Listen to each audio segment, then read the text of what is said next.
Hi friends, அன்றைக்கி வழக்கம் போல் நம்ம காலையில் எப்பயும் போல் மெதுவாக எழுந்திரிச்சிட்டு மணி எத்தனைன்னு பார்த்தா 6:15. என்னடா 6:15 அப்படின்னு பார்த்துட்டேன். ஏன்னா அலாரம் வச்சது 5:15. 1 மணி நேரத்துக்கு முன்னாடியே எழுந்திரிச்சிட்டோம். ஐயோ, முன்னாடி இல்லை, பின்னாடி எழுந்திரிச்சிட்டோம். அப்படியே எழுந்திரிச்சிட்டு பல்ல விளக்கிட்டு இன்றைக்கி மிஸ்ஸெல்லாம் என்ன போட போகிறாங்களோ அப்படிங்கிற ஒரு சிந்தனையிலே இருந்தோம் மக்களே. அப்படியே கொஞ்சம் நேரம் எழுத வேண்டியது இருந்தது. பல்ல விளக்கிட்டு அப்படியே எழுதிக்கிட்டு இருந்தேன் மக்களே. என்ன எழுதுறேன்னு பார்த்தீங்கன்னா, ரேண்டம் ப்ராபபிலிட்டி ஃபங்க்ஷன் அதுவாக தான் இருக்கும். அதை அப்படியே எழுதிக்கிட்டு இருந்தேன் மக்களே.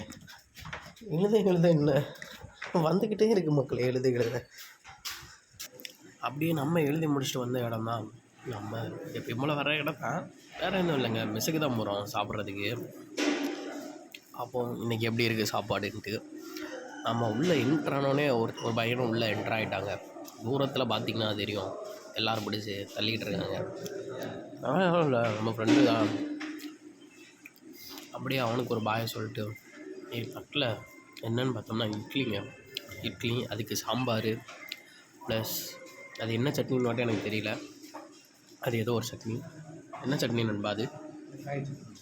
தக்காளி சட்னி, வெங்காய சட்னி அப்படியே எடுத்து லைட்டாக அதில் லைட்டாக தட்டி அப்படியே சாம்பாரில் வச்சு அப்படியே சாப்பிட்டோம்னா ஆகா, அப்படியே ஒரு டேஸ்ட்டு. ஆனால் நான் சாப்பிட்டுட்டு இருக்கல, நிம்மதியாக கூட சாப்பிட விடாமல் ஒருத்தன் தொந்தரவு பண்ணிக்கிட்டு இருக்காங்க. வேறு யாரும் இல்லை, இந்த கொசு பையன் தாங்க. அங்கிட்டு போடுறான், இங்கிட்டு போடுறான். அவனும் பிடிக்கிறது கூடயும் பாடாப்பட வேண்டியது இருக்குது. திடீர்னு சோத்தில் இதில் விழுந்துருவானு, இட்லியில் விழுந்துருவானு பயம். அதனால அவனை பிடிச்சி நீ கொல்லான்னு விடக்கூடாதுன்ட்டு அவனை தேடிக்கிட்டே இருக்கேன். முன்பே ஒன்று அந்த பக்கம் போயிடறான், இந்த பக்கம் போயிடறான், இங்கிட்ட அங்கிட்டும் போய்ட்டு ரவுண்ட் அடிச்சுக்கிட்டே இருக்கான். கையில் சிக்கலாம் சிதைச்சிடுவேங்கிற மைண்ட் செட்டில் தான் இருந்தேன். ஆனால் நிம்மதியாக சாப்பிட்ணும்ல நண்பர்களே.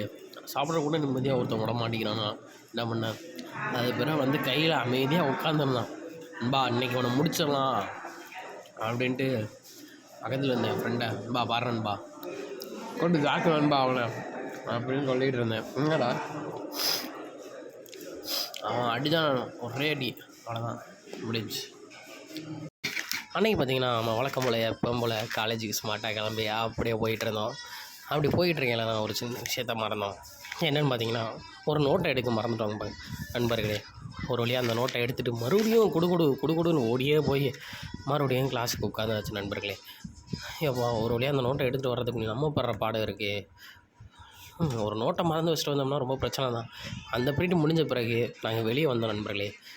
சுட டீ கொடுத்தாங்க. ஏதோ பக்கத்தில் ஃபங்க்ஷன் நடந்தது போல், அதுக்காக டீ கொடுத்தாங்க எங்களுக்கு. அந்த நேரத்தில் நம்ம பையங்க என்னென்னா கொடுத்த பிஸ்கட்டை அப்படியே அப்படின்ட்டு பதுக்குனாங்க. அந்த நேரத்தில் நம்ம பார்த்திங்கன்னா பிஸ்கட்டை சாப்பிட்டு ஜாலியாக என்ஜாய் பண்ணிகிட்டு இருந்தோம். நம்ம மட்டும் இல்லாமல் நம்ம ஃப்ரெண்ட்ஸும் சேர்ந்து சாப்பிட்டுட்டு இருந்தோம். அதை தருணங்களைங்க ஒளிபரப்பாகுது. ஒரு கப்பு 2 கப்பு இல்லை, கிட்டத்தட்ட 3 கப்பை சொலவாக அடிச்சுட்டு அப்படியே கீழே சாப்பிட வந்தோன்னா இங்கே பாருங்கள் அப்பள மலை. இந்த அப்பள மலை தான் இன்றைக்கி சைட் டிஷ்ஷு. அது பிறகு மெயின் டிஷ் பார்த்திங்கன்னா சாப்பாடு அது கூட ஊறுகாய், அப்புறம் சைடில் கத்திரிக்காய் கூட்டு, அதுக்கப்புறம் ஏதோ ஒரு கூட்டுங்க.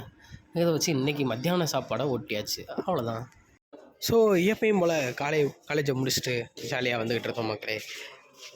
இந்த லேப் பார்த்திங்கன்னா அப்படி பெருசாக சொல்லிக்கிற அளவுக்கு ஒன்றும் இல்லை. ஆனால் அந்த லேபில் எதுவும் சைன் வாங்கலை, அதுதான் ஒரு பெரிய பஞ்சாயத்தாக இருக்குது. அங்கே ஏதோ ஃபங்க்ஷன் போல்.